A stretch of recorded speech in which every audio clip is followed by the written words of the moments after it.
প্রথমেই জানিয়ে দিব কল রেকর্ড ফাঁস। মৃত্যুর আগে স্ত্রীকে ফোন করে কেঁদে কেঁদে শেষ কথা যা বলে গেলেন ওসমান হাদি। কল রেকর্ডে ফেঁসে গেলেন বিএনপির নেতা মির্জা আব্বাস। এরপর জানিয়ে দিব ২৪ ঘণ্টার মধ্যে হাদির খুনিকে না ধরলে সেনাপ্রধানকে পদত্যাগ করার হুঁশিয়ারি দিলেন তারেক জিয়া। জানিয়ে দিব রিমান্ডে ওসমান হাদির খুনি ফয়সালের স্ত্রী দিলেন চাঞ্চল্যকর তথ্য। এবার ধরা খেল বিএনপির নেতা মির্জা আব্বাস। ইনকিলাব মঞ্চের মুখপাত্র ওসমান হাদিকে হত্যাচেষ্টার ঘটনায় বিএনপির স্থায়ী কমিটির সদস্য মির্জা আব্বাসকে আটক করেছে র্যাব। শরীফ ওসমান হাদি হত্যাকাণ্ডের মূল হোতা বিএনপির স্থায়ী কমিটির সদস্য মির্জা আব্বাসকে গ্রেপ্তার করা হয়েছে বলে জানিয়েছেন স্বরাষ্ট্র উপদেষ্টা জাহাঙ্গীর আলম চৌধুরী। এরপর জানিয়ে দিব আর লুকানো থাকল না। লাইভে এসে ওসমান হাদি খুনের আসল নির্দেশদাতাদের নাম খুলে বলল খুনি ফয়সাল।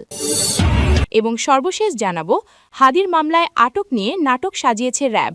আসল মাস্টারমাইন্ডকে বাঁচানোর চক্রান্ত ফাঁস। ধরা খেল সেনাপ্রধান ওয়াকারুজ্জামান। সেনাবাহিনী প্রধান জেনারেল ওয়াকারুজ্জামানের বিরুদ্ধে গ্রেপ্তারি পরোয়ানা জারি করেছেন আন্তর্জাতিক অপরাধ ট্রাইব্যুনাল। ওয়াকার সেনাবাহিনী ইনস্টিটিউটটারে খুনি জেনারেলদের রক্ষায় নামাবে, সব কয়টারে ফাঁসিতে ঝুলানো হবে, কাউকে ছাড়া হবে না। এই ভয়ানক আওয়ামী লীগ সংগঠনের সাথে যারা আছে তাদের একটাকেও ছাড়া হবে না। তুমি তাহলে এখানেই কেন করছো? আর কোনো নাই? আমি বললাম আমি এখানের ভোটার, ঢাকা ৮-এর ভোটার, করতে সমস্যা কি? এরপর সে আমাকে বললো যে তুমি কি ওয়ার্ড কাউন্সিলর হইছো? আমি বলি ওয়ার্ড কাউন্সিলর আর এমপির কাছ তো এক না, আমি ওয়ার্ড কাউন্সিলর কেন? তারপর আমি বললাম আমি শুরু করছি এমপি দিয়ে, আমি তো একদিন জাতিসংঘের মহাসচিব হইতে চাই, সমস্যা নাই তো। তারপর সে দেখলাম খুবই ট্রিগার্ড হয়ে গেছে। হ্যাঁ, বাচ্চা মানুষ। এই তদন্তে মির্জা আব্বাসকে জিজ্ঞাসাবাদ করা হবে, যতই খারাপ লাগুক শুনতে, এটা করা হবে। অবশেষে জট খুলতে শুরু করেছে ইনকিলাব মঞ্চের মুখপাত্র শরীফ উসমান হাদির হত্যাকাণ্ডের। এতদিন ধরে পর্দার আড়ালে থাকা মূল হুতাদের মুখোশ এবার খসে পড়তে শুরু করেছে। পুলিশি তদন্তে বেরিয়ে এসেছে এমন সব চাঞ্চল্যকর তথ্য যা দেশের রাজনৈতিক অঙ্গনে রীতিমতো তোলপাড় সৃষ্টি করেছে। হাদি হত্যার মাস্টারমাইন্ড হিসেবে উঠে আসছে বেশ কিছু হাই প্রোফাইল নাম, যাদের মধ্যে সবচেয়ে বড় চমক হিসেবে আলোচনায় এখন বিএনপি নেতা মির্জা আব্বাস। তদন্ত সংশ্লিষ্ট একাধিক সূত্র নিশ্চিত করেছে যে হাদি হত্যার ঘটনাটি নিছক বিচ্ছিন্ন ঘটনা ছিল না, এটি ছিল সুদূর প্রসারী এক গভীর ষড়যন্ত্রের অংশ। পুলিশের হাতে আসা সিসি ফুটেজ, কল রেকর্ড এবং সম্প্রতি গ্রেফতার হওয়া আসামিদের জবানবন্দিতে বারবার ইঙ্গিত করা হচ্ছে একটি বিশেষ মহলের দিকে। তদন্তে দেখা গেছে হত্যাকাণ্ডের আগে এবং পরে বিপুল অঙ্কের অর্থের সন্দেহভাজক লেনদেন হয়েছে।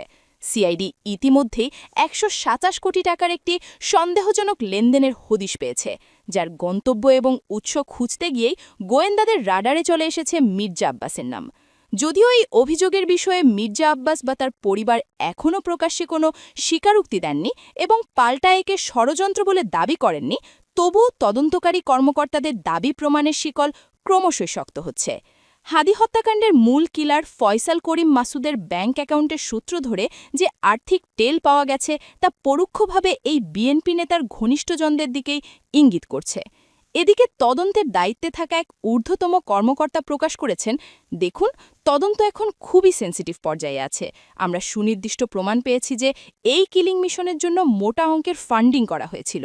টাকার প্রবাহ এবং ডিজিটাল ফুটপ্রিন্ট অ্যানালাইসিস করে আমরা নিশ্চিত হয়েছি যে এর পিছনে বড় পলিটিক্যাল শেল্টার ছিল। সেই নামগুলো সামনে আসছে। তাদের সামাজিক অবস্থান যাই হোক না কেন, আইনের ঊর্ধ্বে কেউ নয়। আমরা শীঘ্রই তাদের জিজ্ঞাসাবাদের জন্য ডাকব। শরীফ উসমান হাদির পরিবার এবং ইনকিলাব মঞ্চের সহযোদ্ধারা প্রথম দিক থেকেই দাবি করে আসছিলেন যে এই হত্যাকাণ্ডের পিছনে বড় কোনো রাজনৈতিক হাত রয়েছে। মির্জা আব্বাসের নাম উঠে আসায় তাদের সেই সংখ্যাই যেন সত্যি হতে চলেছে। বিশ্লেষকরা বলছেন, যদি এই অভিযোগ প্রমাণিত হয় তবে এটি হবে বর্তমান রাজনীতির জন্য একটি বিশাল বড় ধাক্কা। হাদি হত্যার বিচার প্রক্রিয়া এবং তদন্তে এই নতুন মোড় মির্জা আব্বাসের রাজনৈতিক ক্যারিয়ারকে খাদের কিনারায় নিয়ে দাঁড় করিয়েছে। আইন তার নিজস্ব গতিতে চলছে। প্রভাবশালী এই নেতা কি পারবেন এ আইনি জট থেকে নিজেকে মুক্ত করতে, নাকি হাদি হত্যার দায় তাকেই নিতে হবে? প্রিয় দর্শক, এই বিষয়ে আপনার একান্ত ব্যক্তিগত মতামত আপনি চাইলেই কমেন্ট করে আমাদের জানিয়ে দিতে পারেন। এদিকে শরীফ উসমান হাদির হত্যাকাণ্ডের তদন্তে বড়সড় অগ্রগতির খবর জানাল অপরাধ তদন্ত বিভাগ বা সিআইডি। দীর্ঘ অনুসন্ধান, প্রযুক্তি ব্যবহার এবং গোয়েন্দার নজরদারির ভিত্তিতে সিআইডি নিশ্চিত করেছে এই নৃশংস হত্যাকাণ্ডের সাথে জড়িত প্রত্যেকটি ব্যক্তিকে তারা চিহ্নিত করতে সক্ষম হয়েছে। শুধু তাই নয়, হত্যাকাণ্ডের পরিকল্পনা থেকে শুরু করে প্রতিটি ধাপে কে কোথায় কিভাবে জড়িত ছিল তার পুরো নকশা এখন তদন্তকারীদের হাতে। সিআইডি প্রধান আজ এক বিশেষ ব্রিফিংয়ে জানিয়েছেন, মূল ঘাতক ফয়সাল করিম মাসুদ ছাড়াও এই হত্যা মিশনে প্রত্যক্ষ এবং পরোক্ষভাবে অংশ নেওয়া প্রত্যেকের নাম তাদের ফাইলে রয়েছে। তবে তদন্তের স্বার্থে এবং আসামিদের গ্রেফতারি যাতে কোনো ব্যাঘাত না ঘটে, সেজন্যই সে তালিকা গণমাধ্যমে প্রকাশ করা হচ্ছে না। তিনি আশ্বাস দিয়েছেন, খুব শীঘ্রই একটি আনুষ্ঠানিক সংবাদ সম্মেলনের মাধ্যমে জাতির সামনে সকল অপরাধীদের মুখোশ উন্মোচন করা হবে। সিআইডি প্রধান তার বক্তব্যে বলেন, আমরা দেশবাসীকে আশ্বস্ত করতে চাই, হাদি হত্যার মামলার তদন্তে আমরা শতভাগ সফলতার দিকে এগিয়েছি। প্রযুক্তির সহায়তা এবং গোয়েন্দার নজরদারির মাধ্যমে আমরা জড়িত সবাইকে শনাক্ত করেছি। কিছু আসামি নজরদারিতে আছে এবং কিছু আসামি পলাতক রয়েছে। তাদের লোকেশন ট্রেস করা হয়েছে। এই মুহূর্তে নাম প্রকাশ করলে তারা সতর্ক হয়ে যেতে পারে, তাই আমরা কিছুটা গোপনীয়তা বজায় রাখছি। তবে খুব শীঘ্রই আপনারা পুরো নেটওয়ার্কের নাম জানতে পারবেন। তদন্তে জানা গেছে, হাদিকে হত্যার পরিকল্পনাটি 6 মাস আগে থেকেই করা হয়েছিল। সিআইডি থেকে আরও জানানো হয়েছে, এই হত্যা শুধু ব্যক্তিগত আক্রোশ থেকেই নয়, বরং রাজনৈতিক অস্থিতিশীলতা তৈরির উদ্দেশ্যে ঘটানো হয়েছে। বিদেশ থেকেও এই হত্যাকাণ্ডের কলকাঠি নাড়া হয়েছে বলে প্রাথমিকভাবে প্রমাণ মিলেছে। এই ঘটনার সাথে জড়িতরা যতই শক্তিশালী হোক, তাদের আইনের আওতায় আনা এখন কেবলই সময়ের ব্যাপার। দেশজুড়ে যখন হাদি হত্যার বিচারের দাবিতে উত্তাল জনতা, তখন সিআইডির এই ঘোষণা কিছুটা হলেও স্বস্তির বার্তা দিয়েছে। এখন অপেক্ষা শুধু সেই মহেন্দ্রক্ষণের, যখন অপরাধীদের নাম এবং ছবি জনসম্মুখে প্রকাশ করা হবে। শরীফ উসমান হাদি হত্যাকাণ্ডের ঘটনায় এবার সরাসরি হস্তক্ষেপ করলেন অন্তর্বর্তী সরকারের প্রধান উপদেষ্টা ড. মোহাম্মদ ইউনূস। দেশজুড়ে চলমান তীব্র আন্দোলন এবং জনমতের ক্ষোভের পরিপ্রেক্ষিতে আজ এক জরুরি বিজ্ঞপ্তি জারি করা হয়েছে প্রধান উপদেষ্টার কার্যালয় থেকে। বিজ্ঞপ্তিতে হাদি হত্যার সাথে জড়িতদের দ্রুততম সময়ের মধ্যে গ্রেফতার করে বিচারের আওতায় আনার জন্য আইন শৃঙ্খলা বাহিনীকে কঠোর নির্দেশ দেওয়া হয়েছে। প্রধান উপদেষ্টা তার বিজ্ঞপ্তিতে এই হত্যাকাণ্ডকে গণতন্ত্র ও মুক্ত চিন্তার উপর আঘাত বলে অভিহিত করেছেন। তিনি স্পষ্টভাবে উল্লেখ করেছেন, অপরাধীরা যেই হোক না কেন, কোনো রাজনৈতিক পরিচয় বা প্রভাব তাকে বাঁচাতে পারবে না। ড. ইউনূস প্রশাসনকে জিরো টলারেন্স নীতি অনুসরণের নির্দেশ দিয়ে এবং তদন্তের অগ্রগতি সম্পর্কে তাকে নিয়মিত অভিহিত করার নির্দেশ দিয়েছে। প্রধান উপদেষ্টার প্রেস উইং থেকে জানানো বক্তব্যে বলা হয়েছে, প্রধান উপদেষ্টা মহোদয় অত্যন্ত স্পষ্টভাবে জানিয়েছেন, শরীফ উসমান হাদির এই নির্মম হত্যাকাণ্ড কোনোভাবেই মেনে নেওয়া হবে না। তিনি আইন শৃঙ্খলা রক্ষাকারী বাহিনীকে সর্বোচ্চ ক্ষমতা প্রয়োগ করে অপরাধীদের খুঁজে বের করার নির্দেশ দিয়েছেন। তিনি দেশবাসীকে আশ্বস্ত করে দিয়ে বলেছেন, হাদির রক্ত বৃথা যেতে পারে না। ন্যায় বিচার নিশ্চিত করতে সরকার বদ্ধপরিকর। এই ঘটনায় কোনো গাফিলতি পাওয়া গেলে তার বিরুদ্ধেও ব্যবস্থা নেওয়া হবে। এই জরুরি বিজ্ঞপ্তিতে আরও বলা হয়েছে, হাদি হত্যা মামলার বিচারিক কাজ যাতে দ্রুত সম্পন্ন হয়, সেজন্য প্রয়োজনে দ্রুত বিচার ট্রাইব্যুনাল গঠন করা হবে। ইতিমধ্যে স্বরাষ্ট্র মন্ত্রণালয় এবং পুলিশের সদর দপ্তরকে বিশেষ নির্দেশনা পাঠানো হয়েছে। প্রধান উপদেষ্টার এই পদক্ষেপে আন্দোলনকারীদের মধ্যে কিছুটা আশা সঞ্চার করেছে। হাদির জানাজায় উপস্থিত হয়ে ডা. ইউনূস আগেই বলেছিলেন, হাদি তুমি হারিয়ে যাবে না। আজকের এই জরুরি বিজ্ঞপ্তি যেন সেই প্রতিশ্রুতিরই প্রতিফলন। সরকার যে এই ইস্যুটিকে সর্বোচ্চ গুরুত্ব দিয়ে দেখছে, তা এই বিজ্ঞপ্তির মাধ্যমেই পরিষ্কার হল। হাড় কাঁপানো শীত উপেক্ষা করে রাজপথে নেমে এসেছে হাজার হাজার ছাত্র জনতা। তাদের একটাই দাবি, শরীফ উসমান হাদির খুনিদের ফাঁসি চাই। আমার ভাই কবরে, খুনিরা কেন বাইরে? হাদি হত্যার বিচার চাই। এ গণবিদুরী স্লোগানে আজ প্রকম্পিত ঢাকার আকাশ বাতাস।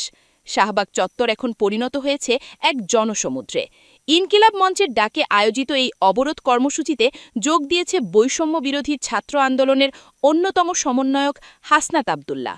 বিক্ষুব্ধ জনতার উদ্দেশ্যে দেওয়া ভাষণে সরকারের প্রতি কঠোর হুঁশিয়ারি উচ্চারণ করতে দেখা গেছে তাকে। বিক্ষোভ সমাবেশে হাসনাত আবদুল্লাহ বলেন, আপনারা দেখেছেন কিভাবে আমার ভাই হাদিকে প্রকাশ্য দিবালোকে হত্যা করা হয়েছে, আর প্রশাসনের নাকের ডগায় খুনিরা ঘুরে বেড়াচ্ছে। আমরা স্পষ্ট ভাষায় বলে দিতে চাই, যদি 24 ঘণ্টার মধ্যে হাদির খুনিদের গ্রেফতার করে জনসম্মুখে হাজির করা না হয়, তবে এই শাহবাগ থেকেই সে আগুনের ফুলকি ছড়িয়ে পড়বে পুরো বাংলাদেশে। আমরা রক্ত দিতে শিখেছি। বিচার আদায় না করে আমরা ঘরে ফিরব না। কোনো অদৃশ্য শক্তির দোহাই দিয়ে এ বিচারকে বিলম্বিত করা যাবে না। বিক্ষোভকারীরা বলছেন, হাদি ছিলেন জুলাই গণ অভ্যুত্থানের এক লড়াকু সৈনিক। তাকে হত্যা করা মানে বিপ্লবকে হত্যা করার চেষ্টা। শাহবাগের এই অবস্থান কর্মসূচি থেকে ঘোষণা দেওয়া হয়েছে যে দাবি আদায় না হওয়া পর্যন্ত রাজপথ ছাড়বে না কেউ। প্রয়োজনে প্রধান উপদেষ্টার বাসভবন যমুনা ঘেরাও করার মতো কঠোর কর্মসূচির হুমকিও দিয়েছেন আন্দোলনকারীরা। শরীফ ওসমান হাদি হত্যাকাণ্ডের ঘটনায় বেরিয়ে আসছে একের পর এক চাঞ্চল্যকর তথ্য। ওসমান হাদি হত্যার ঘটনায় মূল ঘাতক ফয়সাল নয়, এবার সন্দেহের তালিকায় ভেসে আসছে বিএনপি নেতা মির্জা আব্বাস এবং উপদেষ্টা পরিষদের অনেকের নাম। হাদি হত্যায় প্রত্যক্ষ এবং পরোক্ষভাবে এমন সব রাঘব বোয়াল এবং হাই প্রোফাইল ব্যক্তিদের নাম উঠে আসছে যা শুনলে আপনারা কল্পনাও করতে পারবেন না। শুধু তাই নয়, এই হত্যাকাণ্ডের মোড় ঘোরাতে স্বয়ং প্রশাসন থেকেই রটানো হয়েছে এমন সব গুজব যার আসলে কোনো অস্তিত্বই নেই। গতকাল প্রশাসনের পক্ষ থেকে দাবি করা হয়েছিল ভারতের মেঘালয়ে নাকি হাদির খুনিদের গ্রেফতার করা হয়েছে, অথচ ভারতের মেঘালয় পুলিশ এ দাবি সরাসরি অস্বীকার করেছে। তাহলে প্রশ্ন জাগে, প্রশাসন কেন এই মিথ্যা নাটক সাজালো? তবে কি খুনিরা দেশেই আছে নাকি কাউকে বাঁচানোর চেষ্টা চলছে? আজকের ভিডিওতে আমরা উন্মোচন করব উসমান হাদি হত্যার শুরু থেকে বর্তমান সময় পর্যন্ত ঘটে যাওয়া সেসব অজানা অধ্যায়গুলো যা আপনাকে শিউরে তুলবে। ভিডিওটি শুরু করার আগে যারা মনে করেন সঠিক তদন্তের মাধ্যমে হাদি হত্যার সঠিক বিচার হওয়া উচিত, খুনিদের দেশের সর্বোচ্চ শাস্তি মৃত্যুদণ্ড কার্যকর করা উচিত, তারা কমেন্ট বক্সে লিখুন হাদি হত্যার বিচার চাই। ঘটনা শুরু যেদিন উসমান হাদিকে নির্মমভাবে গুলি করে হত্যা করা হলো। পুরো দেশ তখন শোকে স্তব্ধ। ঠিক সেই দিনই সাংবাদিক জোকারনাইন সায়ের তার সামাজিক যোগাযোগ মাধ্যমে একটি বার্তা প্রকাশ করেন। তিনি বলেন হাদির খুনিরা নাকি হত্যাকাণ্ডের পরপরই ভারতে পালিয়ে গেছেন। তার এই লেখাটি মুহূর্তের মধ্যেই চারদিকে ছড়িয়ে পড়েছে, কিন্তু সাধারণ মানুষ, সাংবাদিক এবং রাজনৈতিক বিশ্লেষকরা এ বিষয়টি কোনোভাবেই মেনে নিতে পারছিলেন না। সবার মনে তখন একটি প্রশ্ন, এই অল্প সময়ের মধ্যে একজন সাধারণ মানুষের পক্ষে কিভাবে সম্ভব ময়মনসিংহ সীমান্ত দিয়ে ভারতে পালিয়ে যাওয়া? ঢাকা থেকে ময়মনসিংহ সীমান্ত এবং সেখান থেকে সীমান্তে পার হওয়া এটা তো কোনো ছেলে খেলা নয়। হত্যাকাণ্ডের মাত্র কয়েক ঘন্টার মধ্যে এত দীর্ঘ পথ পাড়ি দেওয়া কোনোভাবেই বাস্তবসম্মত বিষয় নয়। ফলে জুলকারনাইন সাইনের এ দাবিকে অনেকেই সন্দেহের চোখে দেখতে শুরু করেছে। সাধারণ জনগণ বুঝতে পেরেছেন এখানে হয়তো একটি বড় ঘাবলা আছে যা মানুষকে ভুল পথে পরিচালিত করার চেষ্টা করছে। এরপর আমরা দেখলাম পুলিশি তৎপরতা। পুলিশ একের পর এক এই হত্যাকাণ্ডের সাথে জড়িত সন্দেহভাজনদের গ্রেফতার করতে শুরু করে। কিন্তু মূল আসামি অর্থাৎ যে গুলি চালিয়েছিল সে ফয়সাল করিম মাসুদ তখনও ধরাছোড়ার বাইরে। তাকে না পেয়ে পুলিশ তার বাবা মা, স্ত্রী এবং শালুক সহ পরিবারের সকল সদস্যদের গ্রেফতার করতে থাকে। প্রশাসনের এই অতি তৎপরতা দেখে মনে হচ্ছিল তারা মূল আসামিকে ধরার জন্য মরিয়া হয়ে আছে। কিন্তু হঠাৎ করেই জনমনে গুঞ্জন উঠল, শুটার ফয়সালা আসলে ভারতে পালিয়ে যায়নি, সে বাংলাদেশেই আত্মগোপন করে আছেন, আর তাকে নিরাপদে রাখার জন্যই হয়তো ভারতে পালায়নের এই নাটকটি সাজানো হয়েছে। ঘটনার মূল নেই তখন যখন আরেকটি বিষয়ে মানুষের মুখে মুখে ছড়িয়ে পড়ে। শোনা যায় শুটার ফয়সাল এই একটি হত্যাকাণ্ডের জন্য 127 কোটি টাকা পেয়েছে। টাকার অঙ্কটা শুনলে যে কারোরই চোখ কপালে উঠতে বাধ্য হবে। কিন্তু প্রশ্ন হলো এত বিশাল অঙ্কের টাকা কে দিল কিংবা কেন দিল? তখনই অভিযোগের তীর সরাসরি এগিয়ে পড়ে বিএনপির নেতা মির্জা আব্বাসের দিকে। এর পিছনে একটি শক্তিশালী কারণও রয়েছে। আপনারা জানেন মির্জা আব্বাস এবং নিহত উসমান হাদি একই নির্বাচনী আসন থেকে প্রতিদ্বন্দ্বিতা করছিলেন। রাজনৈতিক মহলে এবং সাধারণ মানুষের মনে একটি কথাই ঘুরপাক খাচ্ছিল, উসমান হাদি যদি বেঁচে না থাকেন বা তাকে যদি সরিয়ে দেওয়া হয় তবে এই আসনে সবচেয়ে বড় লাভ কার হবে? উত্তরটা খুবই সহজ, মির্জা আব্বাসের। তদন্তের গভীরে গিয়ে যে তথ্য বেরিয়ে এলো তা ছিল আরও ভয়ঙ্কর। জানা গেল এই 127 কোটি টাকার সম্পূর্ণ লেনদেন নাকি হয়েছে মির্জা আব্বাসের মালিকাধীন ঢাকা ব্যাংকের মাধ্যমে। এ তথ্য সামনে আসার পর জনমনে সন্দেহ এবং অবিশ্বাসের রূপ নিয়েছে। সবাই ভাবতে শুরু করল, তাহলে কি এই হত্যাকাণ্ডের মূল নির্দেশদাতা বা পরিকল্পনাকারী হিসেবে মির্জা আব্বাসই আছেন? নিজের পথের কাঁটা সরাতে কি এত বড় অঙ্কের টাকার খেলা হলো? পরিস্থিতি যখন টানটান উত্তেজনার, ঠিক তখনই দেশের রাজনীতিতে ঘটে গেল আরেকটি বড় ঘটনা।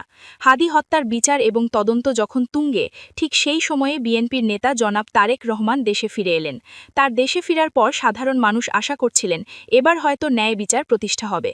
কিন্তু অদ্ভুত কারণে হাদি হত্যার সমস্ত তদন্ত যেন থমকে গেল। তদন্তের গতি ঘুরে গেল অন্যদিকে। সবচেয়ে অবাক করা বিষয় হলো দেশের মূলধারার সংবাদ মাধ্যমগুলোর ভূমিকা।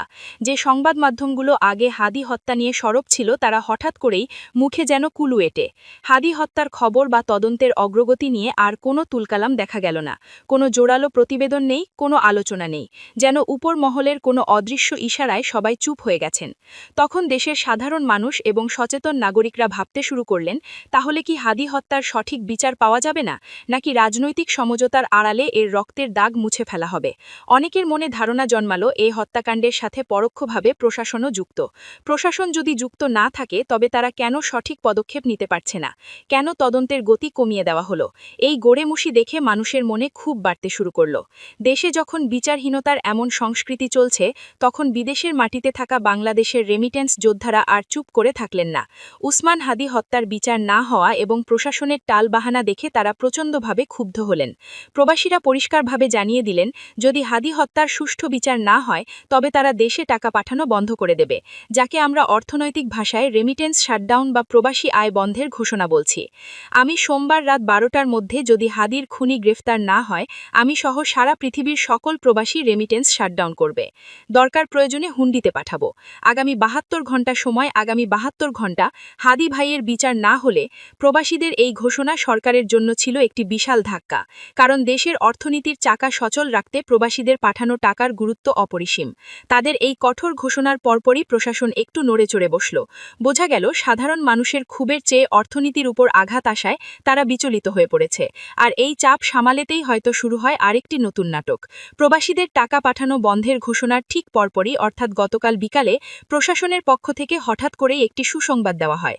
জানানো হয় ভারতের আসাম রাজ্যে নাকি সাদিক বা উসমান হাদি হত্যার সাথে জড়িত পালিয়ে থাকা 2 জনকে গ্রেফতার করা হয়েছে। এই খবরে কিছুটা স্বস্তি ফিরে এসেছে জনমানুষের মনে, কিন্তু নাটকের তখনও অনেক কিছুই বাকি ছিল। রাতের দিকে আবারও জানানো হয় শুধু 2 জন নয়, আরও 3 জন সহ ভারতে মোট 5 জনকে গ্রেফতার করা হয়েছে। বাংলাদেশি গণমাধ্যম এই খবরটি ফালাও করে প্রকাশ করল। বড় বড় সংবাদের শিরোনামে লেখা হলো হাদির খুনিরা ভারতে গ্রেফতার। প্রশাসন হয়তো ভাবছিলেন এই খবরেই মানুষ শান্ত হবে, প্রবাসীরা তাদের কঠোর কর্মসূচি থেকে সরে আসবে। কিন্তু হঠাৎ করেই আশ্চর্যজনকভাবে ভারতের মেঘালয় পুলিশ এবং মেঘালয় প্রশাসন থেকে জানানো হলো এমন কোনো ঘটনাই ঘটেনি। মেঘালয়ের পুলিশ পরিষ্কার ভাষায় জানিয়ে দিল এখনও পর্যন্ত কাকে গ্রেফতারের কোনো ঘটনা তাদের রাজ্যে ঘটেনি। ভারতের স্থানীয় গণমাধ্যমগুলোতেও মেঘালয় পুলিশের এই অস্বীকারের খবরটি প্রকাশিত হয়েছে। ব্রিটিশ পার্লামেন্টে আলোচনার ঝড় ওঠে বিরোধী দলীয় এমপি জন হ্যারিস বলেন, টিডিএফ সিদ্দিক আমাদের সহকর্মী, কিন্তু যদি তথ্য প্রমাণিত হয় যে তিনি অন্য দেশের দুর্নীতিকে আড়াল করতে সাহায্য করেছেন তবে ব্রিটেনের মাটিতে তার কোনো স্থান নেই। এদিকে ওয়াশিংটনে এক প্রেস ব্রিফিংয়ে মার্কিন পররাষ্ট্র দপ্তরের মুখপাত্র জানায়, আমরা ঘটনাটি নজরদারিতে রেখেছি।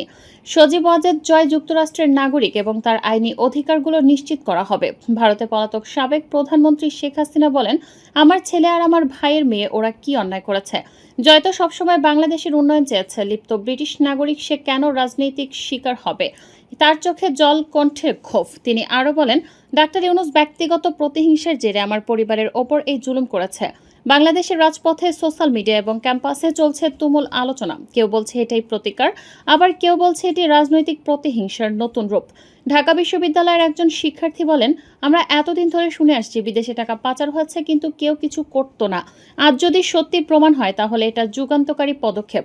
রাজনৈতিক বিশেষজ্ঞ বলছেন ডক্টর ইউনূস একটি বড় গেম প্ল্যান শুরু করেছেন। এর মাধ্যমে তিনি আন্তর্জাতিক মঞ্চে বাংলাদেশের ভাবমূর্তি পুনরায় স্থাপনের চেষ্টা করছেন। তবে এটাও সত্য যে এই পদক্ষেপ অত্যন্ত ঝুঁকিপূর্ণ, কারণ এতে রাজনীতিতে আবর্তন কোন্দল আরও বাড়বে। প্রখ্যাত আন্তর্জাতিক সম্পর্ক বিশ্লেষক ডক্টর রাহুল ব্যানার্জি বলেন, বাংলাদেশের আন্তরিক রাজনীতি এখন গ্লোবাল স্কেল ছুঁয়েছে। যেভাবে গ্রেফতার করা হয়েছে তা স্পষ্টভাবে বার্তা দিচ্ছে যে আর কোনো ক্ষমতাধর ব্যক্তি অপরাধ করে ছাড় পাবে না। প্রাপ্ত খবরে জানা গেছে আগামী 48 ঘন্টার মধ্যে ব্রিটিশ আদালতে প্রাথমিক শুনানি হবে। বাংলাদেশ সরকার ইতিমধ্যে একজন উচ্চ পর্যায়ের আইনি প্রতিনিধি দল পাঠানোর ঘোষণা দিয়েছে, যারা লন্ডনে অবস্থান করবেন। এদিকে ঢাকা থেকে বিশেষ ফ্লাইটে লন্ডন যাচ্ছে দুদকের কয়েকজন কর্মকর্তাও, যারা সরাসরি তথ্য প্রমাণ উপস্থাপন করবেন। এই নাটকে ঘটনা শুধু বাংলাদেশ নয়, আন্তর্জাতিক রাজনীতির অঙ্গনেও ঢেউ তুলেছে।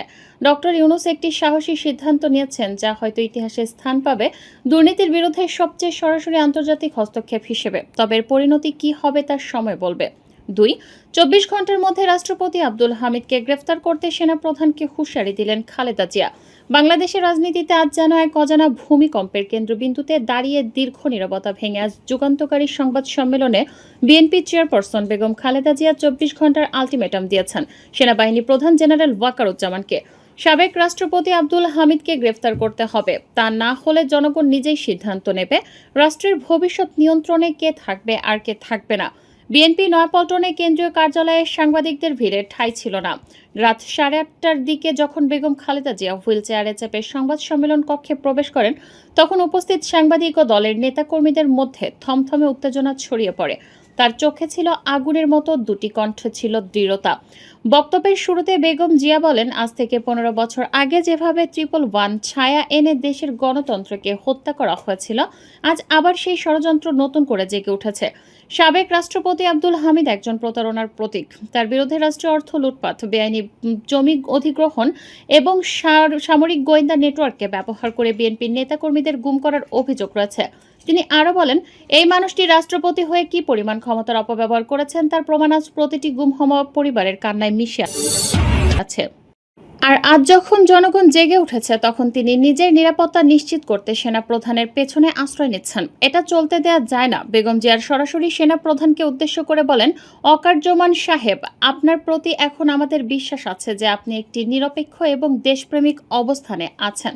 কিন্তু যদি আগামী 24 ঘন্টার মধ্যে আব্দুল হামিদকে গ্রেফতার করে সামরিক আদালতের আওতায় না আনা হয়, তাহলে আপনাকে দায় নিতে হবে যা ঘটবে তার জন্য। এই ঘোষণার পর উপস্থিত বিএনপি নেতাকর্মীরা খালেদা জিয়া জিন্দাবাদ, গণতন্ত্র চাই স্লোগানে মুখরিত করে তোলে পুরো হলরুম। দলের পক্ষ থেকে প্রকাশিত 112 পৃষ্ঠা ব্ল্যাক ফাইল অনুযায়ী সাবেক রাষ্ট্রপতি আব্দুল হামিদ 2013 থেকে 2023 সাল পর্যন্ত রাষ্ট্রপতির ক্ষমতা ব্যবহার করে অন্তত 43টি গোপন সামরিক ফাইল চীন ও ভারতীয় গোয়েন্দা সংস্থার হাতে তুলে দিয়েছে। তার পরিবারের নামে কিশোরগঞ্জ, নেত্রকোনা ও সিলেট জেলায় প্রায় 1700 এবং 20 কোটি সম্পত্তি কেনা হয়েছে, যার সিংহভাগ অবৈধ। 2018 সালে নির্বাচনের আগে সেনাবাহিনী ও প্রশাসনের মধ্যে বিশেষ টাস্ক ফোর্স গঠন করে নির্বাচনী ফলাফল পাল্টানোর নির্দেশ দেন। বিএনপির দাবি, এই তথ্য প্রমাণ সহ ব্ল্যাক ফাইল ইতিমধ্যে জাতিসংঘ, আন্তর্জাতিক মানবাধিকার সংস্থা এবং আইসিসিতে পাঠানো হয়েছে। বেগম জিয়ার হুঁশিয়ারি পরপরই সেনা সদর দপ্তর থেকে এক বিবৃতি জারি করে জানানো হয়েছে, সাবেক রাষ্ট্রপতি সংক্রান্ত অভিযোগ অত্যন্ত গুরুত্বপূর্ণ এবং সেনাবাহিনীর সংবিধান অনুযায়ী দায়িত্ব পালন করেছে। কোনো ব্যক্তি আইনের ঊর্ধ্বে নয়। তবে এখন পর্যন্ত সেনাবাহিনীর পক্ষ থেকে কোনো গ্রেফতারের নির্দেশ আসেনি বলে জানা গেছে। বিশ্লেষকরা মনে করছেন, এই বিবৃতি রাজনৈতিক ভারসাম্য রক্ষার চেষ্টা মাত্র। রাজনীতির বিভিন্ন এলাকায় এই ঘোষণার পর ছোট ছোট মিছিল, প্রতিবাদ ও সামাজিক মাধ্যমে ব্যাপক আলোড়ন সৃষ্টি হয়েছে। ঢাকার শাহবাগে একদল শিক্ষার্থী খালেদা জিয়ার দাবির পক্ষে মশাল মিছিল করে, অন্যদিকে কাউরান বাজারে আওয়ামী লীগের নেতাকর্মীরা পাল্টা মিছিল করে বিক্ষোভ জানায়। রাজনৈতিক বিশেষজ্ঞ ডক্টর আহসান হাবিব বলেন, বাংলাদেশে এমন একটি মোড়ে এসে দাঁড়িয়েছে যেখানে সেনাবাহিনীর নিরপেক্ষতা এবং দায়িত্বশীলতা বড় পরীক্ষা দিচ্ছে। বেগম জিয়ার এই ঘোষণা যদি কৌশলগত হয়, তবে এটি দেশের জন্য মারাত্মক অস্থিতিশীলতা তৈরি করতে পারে। এখন সবার চোখ সশস্ত্র বাহিনীর প্রতিক্রিয়ার দিকে। আগামী 24 ঘন্টা যেন এক রুদ্ধশ্বাস অপেক্ষা শুধু সেনাবাহিনী আব্দুল হামিদকে গ্রেফতার করে, তবে বাংলাদেশের রাজনীতিতে একটি ঐতিহাসিক অধ্যায় শুরু হতে পারে। আর যদি না করে, তবে কি জনগণ নিজের হাতে সিদ্ধান্ত নেবে? 3. আমার বুড়ো বাপকেও তুই সারিসনি বলে আওয়ামী লীগের নেতাকে গণধোলাই দিয়ে পুলিশের হাতে ধরিয়ে দিল। খুলনা মহানগর আওয়ামী লীগের সহসভাপতি বেগ লিয়াকত আলী বয়স 70কে গণধোলাই দিয়ে পুলিশের সোপর্দ করা হয়েছে। শনিবার 14